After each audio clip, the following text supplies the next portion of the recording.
사도행전은 성령행전이라고 말하죠. 하나님의 꿈이 펼쳐지는 아름다운 복음의 이야기가 소개가 되고 있습니다. 1장 8절의 내용처럼 성령, 권능, 증인, 예루살렘과 유대지역, 또 사마리아, 또 땅끝까지 복음이 확장되는 모습들, 그 이야기들을 담고 있어요. 성령의 사람들이 교회를 시작을 했고 경계를 넘기 시작을 합니다. 예루살렘과 유대에서만 사역하던 그들이 사마리아 지역에서도 복음을 전하죠. 흩어진 유대인들이 유대인에게만 복음을 전하다가 이제는 이방인들에게도 복음을 전하기 시작을 해요. 그렇게 해서 시작된 교회가 안디옥 교회였습니다. 바나바를 통해서 크게 부흥을 했던 교회는 사울의 합류로 인해서 더 큰 부흥을 이루게 되죠. 그리고 성령님의 뜻에 따라서 선교사를 파송하게 됩니다. 최초의 크리스찬이라고 일컬어졌던 인정과 칭찬을 받았던 그 안디옥 교회. 자, 사도행전은 28장으로 구성이 되어 있는데 그 전반부는 예루살렘 교회를 중심으로 사도 베드로와 7 집사의 이야기, 활동이 비추어졌다면 후반부에는 안디옥 교회를 중심으로 특별히 사도 바울의 전도 사역이 소개가 돼요. 2000년 기독교 역사에 가장 위대했던 하나님의 사람 사도 바울의 1차, 2차, 3차 전도 여행 그리고 로마까지의 여정이 28장까지 소개가 되고 있죠. 자, 오늘 본문은요 13장과 14장에 나오는 사도 바울의 1차 전도 여행을 소개하려고 합니다. 그저 단지 바울 사도가 어느 지역에서 어떻게 사역을 했다더라 이것을 알리는 의미는 아니에요. 사도 바울의 열정이 얼마나 대단했는지, 또 복음의 파급력, 그 지평들이 어떻게 펼쳐졌는지 영적인 교훈들을 나누고자 합니다.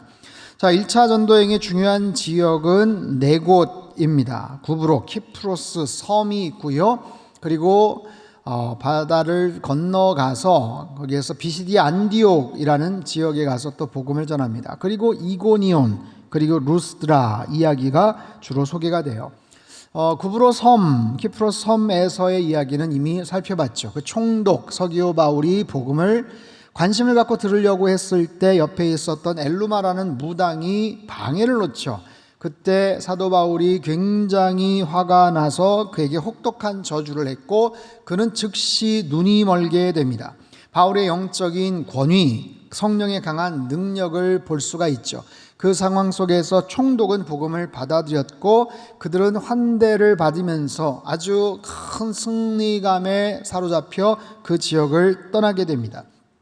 성공적인 사역을 한 거예요. 1차 전도 여행의 첫 번째 사역을 아주 성황리에 성공적으로 마치고 그 다음 지역에 갈 때 마음 아픈 일이 한 가지 발생을 해요.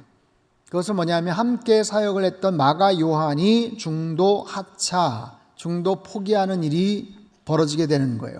바나바와 바울 그리고 마가 요한 세 명이서 사역을 했는데 한 명이 이탈을 하게 되는 거죠. 13절 14절 말씀입니다. 같이 읽죠. 시작. 바울과 및 동행하는 사람들이 바보에서 배 타고 밤빌리아에 있는 버가에 이르니 요한은 그들에게서 떠나 예루살렘으로 돌아가고 그들은 버가에서 더 나아가 비시디아 안디옥에 이르러 안식일에 회당에 들어가 앉으니라.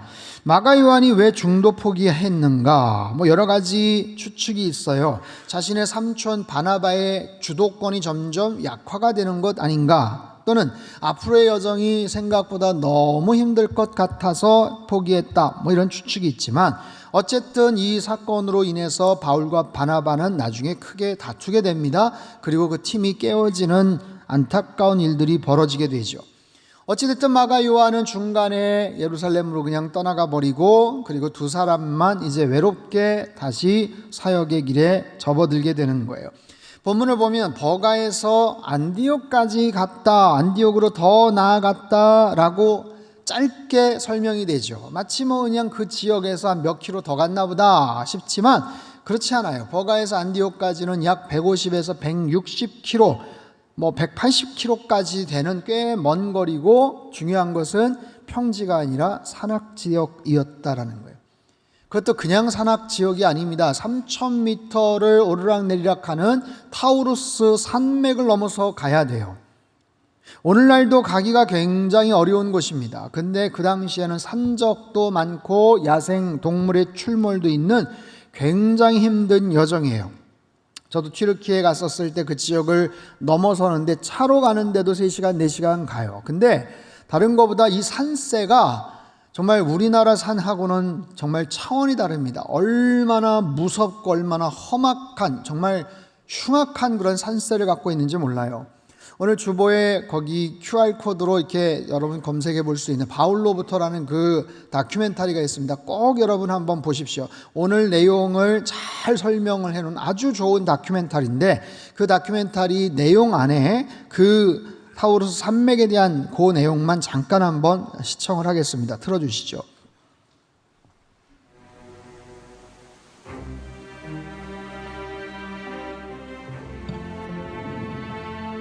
마가가 떠난 후 다음 목적지인 비시디아 안디옥으로 향하는 길.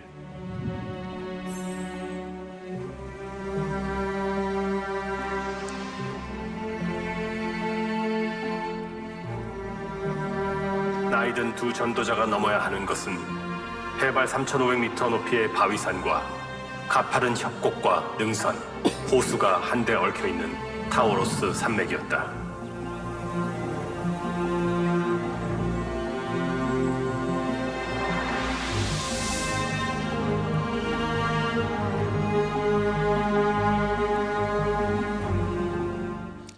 언뜻 봐도 이게 보통 산이 아닌 것처럼 보여지죠. 여러분 우리나라에 악자 붙은 산이 산세가 험하다고 하는데 여기 실제로 가서 보면 정말 암담합니다. 너무너무 엄청난 산이에요. 오늘 꼭 집에 가셔서 설교를 들으시고 이 다큐멘터리를 한번 시청하시면 이 내용들이 아주 머릿속에 잘 새겨지게 될 거예요. 어쨌든 그렇게 해서 그 비시디아 안디옥이라는 곳에 가는데 이곳은 평원이고 갈라디아 지역의 정치 군사적 중심지입니다. 바울 일행은 그곳에 가서 안식일에 회당에 들어가서 복음을 전합니다. 그곳에 많은 유대인들이 있었어요. 근데 복음을 전했을 때 반응들이 꽤 좋았습니다. 그래서 긴 설교, 사도행전에 보면 13장 14절에서 41절까지 꽤 긴 설교를 했는데 반응들이 좋다 보니까 다음 주일에도, 다음 안식일에도 한 번 더 말씀을 전해 주십시오, 이런 부탁을 받아요. 그러다 보니 더 많은 사람들이 다음 안식일에 모였다라고 성경은 말합니다. 44절, 그 다음 안식일에는 온 시민이 거의 다 하나님의 말씀을 듣고자 하여 모이니, 온 시민이 거의 다 말씀을 듣고자 했다. 그 당시만 해도 2000세대의 많은 유대인들이 그 지역에 거주하고 있었어요. 정말 수많은 유대인들이 와서 새롭게 복음을 해석하고 말씀을 전하는데 매료를 느끼고 마음이 많이 열려 있었습니다. 그런데 그것만큼 거기에 대해서 반대를 하고 악감을 품는 사람들이 있었다라는 거예요.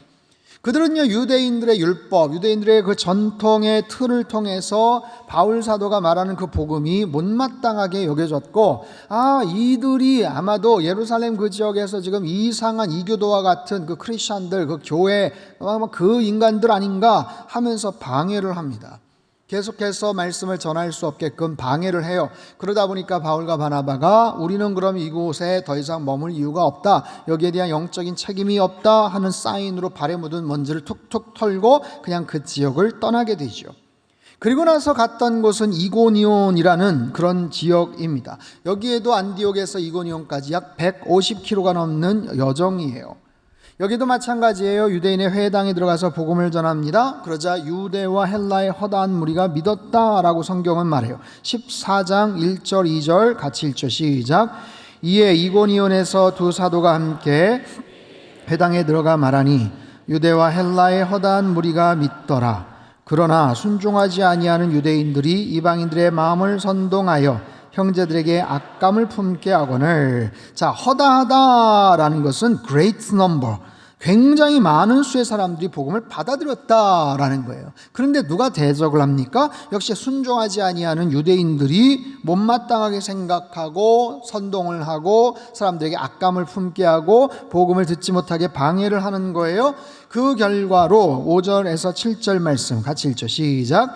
이방인과 유대인과 그 관리들이 두 사도를 모욕하며 돌로 치려고 달려드니 그들이 알고 도망하여 루가오니아의 두 성 루스드라와 더베와 그 근방으로 가서 거기서 복음을 전하니라. 그냥 반대를 하고 그냥 방해를 하는 것이 아니라 사람들을 혼동해서 돌로 치려고 달려들었다. 그래서 가까스로 도망을 갑니다. 이 유대인들이 이방인들을 설득을 했고 악한 감정을 품게 해요. 그래서 돌을 들어서 치려고 할 때 가까스로 도망을 가게 했다. 도망을 갔다. 여러분 보십시오. 그 구브로 섬에서 엘루마에게 저주를 냈었을 때 그냥 눈이 멀어버리지 않습니까? 그런데 이고니온에서는 돌로 죽이려는 그들을 피해서 허둥지둥 도망가는 모습이 나와요. 여기서 좀 더 당당하게 아니면 특별한 이적을 행해서 그들에게 맞섰으면 어땠을까 싶지만 이유는 알 수 없지만 그냥 무력하게 도망갑니다. 웬일인지 사단의 세력은 점점 더 힘을 얻어가고 우세해지고 복음 전도자들은 점점 무기력해지는 것처럼 보여져요. 자, 그 다음은 어떻게 되었을까요? 그들은 급히 루스드라라는 곳으로 피신을 합니다. 약 40여 킬로 떨어진 지점이에요. 여기에는 그렇게 유대인들이 많지는 않습니다. 지배계층이 로마의 군인들이고 소수의 헬라인들에 의해서 살아가는 그런 곳인데 아마 급히 피신하다 보니까 그곳으로 갔던 것 같아요.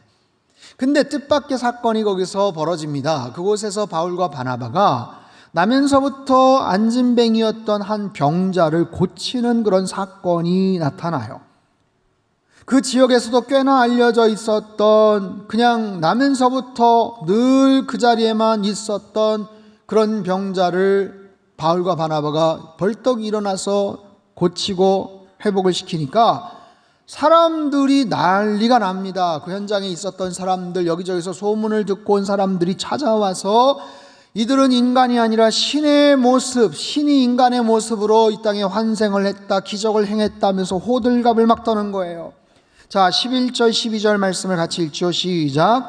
무리가 바울이 한 일을 보고 소리질러 이르되 신들이 사람의 형상으로 우리 가운데 내려오셨다 하여 바나바는 제우스라 하고 바울은 그 중에 말하는 자이므로 헤르메스라 하더라. 자, 이게 괜히 있는 이야기가 아니라 그 지역에 내려오던 전설 따라 삼천리 같은 전설이 있었어요. 최고의 신 제우스와 그의 사자 헤르메스가 오랜 시절에 허름한 여행객 차림으로 그 지역을 방문했다는 거예요. 근데 사람들의 외모, 그 사람들의 외모만 보고 사람들이 문전박대를 하고 거절을 하고 모욕을 하고 조롱을 했었다라는 거죠. 근데 한 착한 늙은 농부 부부 필레몬과 바우키스가 그 여행자들을 정성껏 대접을 했대요. 그래서 감명받은 신들이 자신의 신분을 밝히고 정체를 밝히고 그들의 집을 황금으로 대리석으로 된 신전으로 만들고 대신 자기들을 문전박대한 조롱한 사람들을 찾아가서 개구리로 만들었다는 그런 전설이 내려와요. 그런 이야기를 오래전부터 전해 들어왔던 사람들이 정말 상상할 수 없는 기적을 행한 바울과 바나바를 그때 그 신들이 또다시 나타났나 보다 헤르메스 제우스라고 지칭하면서 그 앞에서 제사를 하고 소를 잡아 바치려고 하고 푸닥거리를 하려고 하는 거예요. 그러자 바울은 그들을 진정시키면서 복음을 전하죠. 이 사람들아, 너희들 우상 숭배하지 마라. 살아계신 하나님을 만나라. 하나님이 누구인지도 모르는 그들이에요. 하늘에서 비를 내려주시고 추수 열매를 주시는 신이 있는데 그 신을 너희들이 믿어라 하면서 이제 본격적으로 복음을 전하려고 했어요. 여러분, 타이밍상 정말 효과적으로 복음이 들어갈 수 있는 좋은 기회가 아니겠습니까? 야, 내가 믿는 신이 누군지 아냐? 그 예수님을 믿으며 너희들 복 받는다. 너희들 새로운 삶의 변화, 인생의 변화를 얻을 수 있고 경험할 수 있어 하고 이렇게 복음을 막 전하려고 하는데 뜻밖의 고난이 찾아오죠. 18절 19절입니다. 시작. 이렇게 말하여 겨우 무리를 말려 제사를 못하게 아니라 유대인들이 안디옥과 이고니온에서 와서 무리를 충동하니 그들이 돌로 바울을 쳐서 죽은 줄로 알고 시외로 끌어내치니라. 자, 유대인들이 쫓아왔어요. 이고니온과 안디옥에서부터 쫓아왔어요. 그들을 못마땅하게, 바울을 못마땅하게 여긴 극렬한 유대인들이 저 인간들 내버려둬서 안 되겠다. 어디로 갔냐? 빨리 추적해라. 빨리 추격해서 내버려두면 안 되겠다. 여러분, 이고니온에서 루스드라는 약 40-50km예요. 안디옥에서 루스드라는 무려 200km가 넘습니다. 그런데 그 먼 거리를 마다하지 않고 바울을 처단하기 위해서 온 거예요. 그리고 이래저래 어떻게 해서 바울 일행을 발견하고 결정적인 순간에 바울을 향해서 돌을 내려치는 거예요.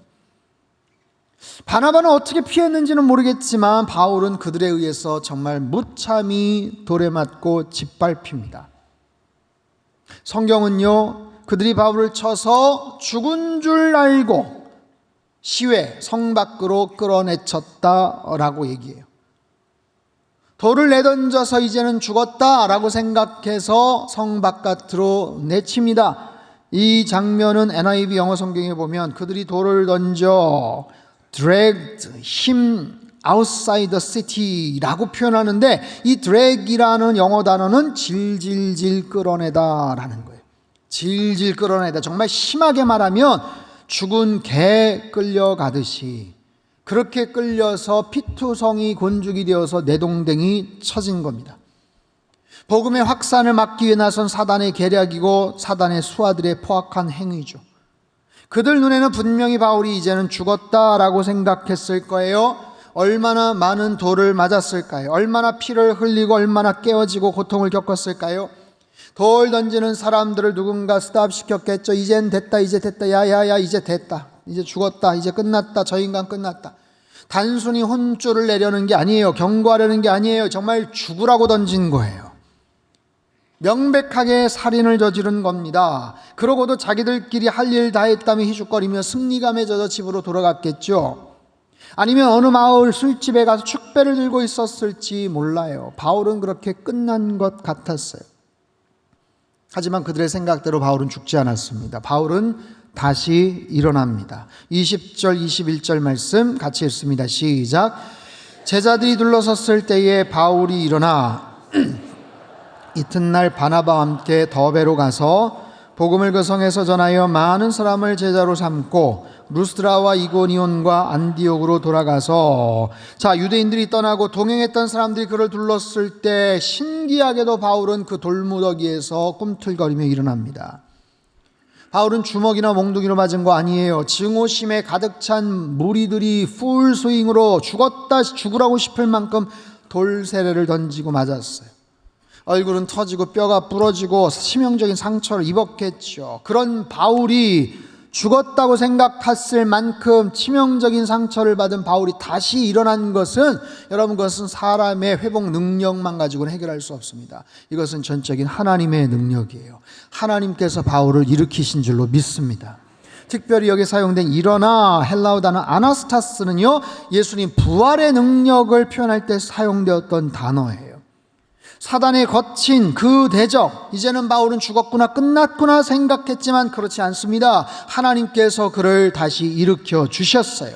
부활의 능력으로 죽어가던 그에게 생명을 다시 허락해 주셨다고요. 다시 일어난 것도 놀랍지만 더 놀라운 것은 그 이튿날 더베로 가서 복음을 전했다. 그 몸을 가지고 다른 지역에 가서 복음을 전했다. 많은 사람을 제자로 삼았다. 일어나서 기본적인 치료만 받고 또다시 가서 복음을 전하는 사도 바울의 모습을 보십시오. 어떤 주석학자가 이런 말을 했어요. 나는 언젠가 산토끼가 피를 흘리며 눈 위로 지나간 자취를 본 적이 있다. 유럽을 지나간 바울의 자취가 그랬을 것이다.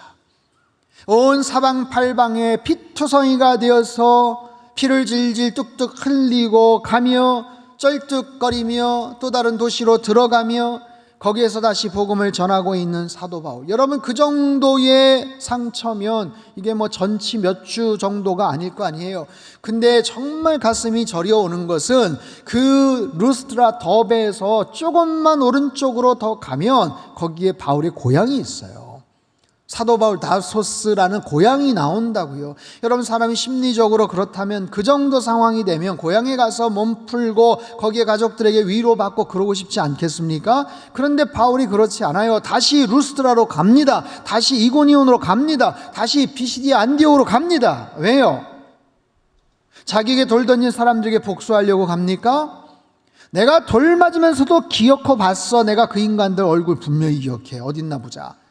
그러려고 간 거 아니고 복음을 전해서 반응을 했던 사람들, 그 사람들의 마음을 굳게 하려고 했다라는 거예요. 여러분, 그곳에 가서 살아난 것을 목격한 그 사람들이 어쩌면 또다시 바울을 죽이려고 할지도 모르는데 그 성에 기어코 또다시 들어가더라고요. 만일 피투성이 상처투성의 바울을 그 유대인들이 보았다면 섬뜩한 감정을 느꼈겠죠. 돌무더기 속에서 걸어나오는 바울을 보면, 또한 그 상태로 복음을 전하는 그의 장면을 목격하면 기절할 만큼 충격을 받았을 겁니다. 바울 사도가 왜 그렇게 위대한가? 사도 바울의 열정, 복음에 대한 능력, 수없이 많은 13편의 서신서를 통해서도 많이 나오지만, 여러분 이 장면을 깊이 묵상해 볼 때 바울의 바울됨에 그 열정, 식지 않은 그 영적인 에너지, 그래서 오늘 설교의 제목을 사도 바울 세 개의 심장을 가진 전도자로 잡았어요. 세 개의 심장을 가질 수가 있겠습니까? 이것은 하나의 상징이죠. 지치지 않는 열정, 포기하지 않는 근성을 말합니다. 한때 박지성 선수가 열심히 운동할 때 두 개의 심장, 세 개의 폐를 가졌다, 이런 이야기들을 했었죠. 그만큼 포기하지 않는, 지치지 않는 열정으로 자기 역할 감당한다, 이런 칭찬이었어요. 여러분 그렇습니다. 사람은 저마다 열정을 가지고 살아갑니다. 그런데 그 열정이 악한 쪽으로도 많이 쓰여져요. 바울에게 돌을 던진 유대인들을 보십시오. 안디옥에서, 이고니온에서 왔다고 합니다. 그 먼 거리에서 옵니다. 왜요? 바울에게 무슨 악감정이 있다고, 무슨 왼수라고 그럴까요? 근데 그들의 마음속에는 율법에 대한 사랑, 유대 종교에 대한 애정이 있는 거예요. 마치 회심하기 전에 바울처럼. 자기가 사랑하는 하나님, 그 종교적인, 그 율법적인 그 부분을 크리스천들, 이교도 집단이라고 생각하는 그들을 어떻게든지 핍박하고 와해시키자, 거룩한 의분이 있었기 때문에 그 열정을 가지고 핍박하기 위해서 온 거예요. 그들이 바울의 메시지를 들으니 이거 기가 찰 노릇이에요. 위험한 인물이에요. 유대교의 핵심을 꿰뚫고 있어요. 변절자, 배신자 바울을 내버려두면 안 되겠다. 야, 이 유대교에 큰 타격을 입히겠구나. 내버려두면 안 되겠다. 그래서 수백 킬로를 마다하지 않고 쫓아와서 돌을 던집니다. 여러분, 이처럼 사람의 마음에는 지독한 열정이 있습니다. 열정이 있어요. 근데 중요한 것은 그 열정의 의도가 무엇이냐, 그리고 어떤 방향을 향해 계속해서 나아가느냐. 그 열정이 어떤 의도로, 어떤 목적으로 사용이 되느냐, 어떤 방향을 향해 나아가느냐에 따라서 그 열정은 독이 되기도 하고 득이 될 수도 있어요. 오늘날 사회 곳곳에서 등장하는 추악한 모습들, 부끄러운 이야기들, 지독한 죄된 이야기들 한번 보십시오. 여러분, 얼마나 지독한 이야기들, 죄악들이 있습니까? 하나같이 다 독한 열정들 때문이에요. 악을 향한 열정, 죄를 짓고자 하는 열정, 돈에 대한 열정, 쾌락에 대한 열정, 명예를 놓치고 싶지 않은 그 악독한 열정. 여러분, 그 지독한 열정들, 이 죄성들이 우리 인간에게는 있는 거예요. 그리고 그것이 어떤 모습으로 사용이 되느냐에 따라서 누군가를 아프게 하고 사회를 어지럽게 하기도 합니다. 자, 여러분에게는 어떤 열정이 있습니까? 여러분, 그 열정이 잘 순방향으로 좋은 모습으로 지금 쓰여지고 있습니까? 여러분, 지금까지 뜨겁게 그 열정을 가지고 살아오셨다면 여러분의 그 열정의 온도는 지금 몇 도 정도쯤 됩니까? 안도현 시인의 너에게 묻는다는 짧은 시가 있죠. 연탄재 함부로 발로 차지 마라. 너는 누구에게 한 번이라도 뜨거운 사람이었느냐. 짧지만 많은 것을 생각하게 하는 시예요. 무엇을 위해, 누구를 위해 뜨거운 열정을 가졌었나라는 거예요. 여러분, 분명히 우리 안에는 그런 열정이 있습니다. 지금도 그렇고, 그리고 한때 그런 열정을 가졌었죠. 그 열정이, 여러분 안에 있는 그 열정이 혹여라도 부정적인 일에, 그 열정이 혹여라도 죄를 짓는 일에 혹시 쓰여질 계획을 갖고 있다면, 누군가를 미워하고 시기하는 마음에 그 열정을 여러분들이 쓰려고 한다면, 여러분 기도하십시오. 하나님, 이 열정이 다 식게 하여 주십시오. 이 잘못된 열정이, 악독한 열정이, 죄를 일으키는 그 열정이 다 사그러지게 하여 주십시오. 반대로 선한 일, 좋은 일, 하나님이 기뻐하시는 일에는 언제나 최고의 열정을 가지고 뜨거움을 잃지 않고 살게 하여 주시옵소서. 여러분, 우리 안에 뜨거운 열정이 불일 듯 일어날 수 있게 되기를 바랍니다. 나도 한때는 뜨거웠었지, 열정의 사람이었지, 그러나 지금은 다 식어버렸지. 그런가요? 한때 나도 뜨거운 사람이었지, 지금은 홀랑 식었지. 그런가요? 여러분, 그러지 않았으면 좋겠어요. 어느 남자가 점술가를 찾아가서 자신의 운명을 물어봤다고 합니다. 점술가는 수정구슬을 이리저리 돌면서 불리면서 이렇게 대답을 해요. 당신 말이야, 45살까지는 가난하고 불행하게 될 거야. 남자가 묻습니다. 그래요? 그러면 그 다음은요? 그 다음에는 그냥 거기에 익숙해져. 여러분, 이건 슬픈 이야기예요. 무서운 이야기입니다. 45가지만 좀 참고 그 다음엔 좀 형편이 나아지려나 기대했는데 아니에요. 익숙해진다는 거예요. 거기에 익숙해진다. 여러분, 그런 익숙해진 모습으로 살지 마십시오. 열정이 식어지고 굳어져 버린 모습으로 살지 마십시오. 특별히 예배에 대한 감정이 식어지고 모든 것이 그저 심드렁한 그런 모습으로 하나님 앞에 나온다면 여러분, 그러시면 안 돼요. 최선을 다해서 열정적으로 찬양하시고 말씀 앞에 적극적으로 반응하십시오. 예배는 반응입니다. 반응이에요. 하나님을 향한 뜨거운 반응입니다. 따라해 볼까요? 예배는 하나님을 향한 뜨거운 반응입니다. 아멘.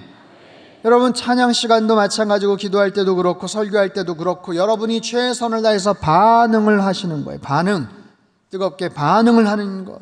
그 모습을 하나님이 기뻐하시지 않겠습니까? 그 마음을 담아서 더욱더 뜨겁게 마음을 담아서 아멘으로 힘차게 반응하시기를 주님의 이름으로 축복합니다. 하나님, 제 가슴에 다시 열정이 회복되게 하여 주시옵소서. 과거에 누렸던 경험했던 그 뜨거운 열정이 다시 회복되게 하여 주옵소서. 지금 7월달 하반기를 시작했어요. 지나간 상반기 어떠셨습니까? 좋으셨습니까? 좋으셨다면 그 열정을 가지고 더 좋은 모습으로 하반기를 채워가셔야죠. 혹시 상반기 후회할 일이 많습니까? 아쉬움이 많습니까? 그렇다면 더 열정을 다해서 만회를 하셔야 될 겁니다. 여러분, 남은 하반기 힘들고 속상한 일들, 벅찬 일들이 벌어질지 몰라요. 뜻밖의 어려움이 생길 수도 있어요. 하지만 여러분, 아무것도 두려워하지 마십시오. 오히려 주님 바라보며 주님 안에서 당당하게 맞서시고 주님 의지하며 사십시오. 우리의 인생이 그저 무탈하고 그저 평온하게 아무 일도 없이 그렇게 살면 좋겠어요 싶지만 여러분, 그런 인생은 없어요. 아무 일도 없이 평온하게 산 인생이 어디 있습니까?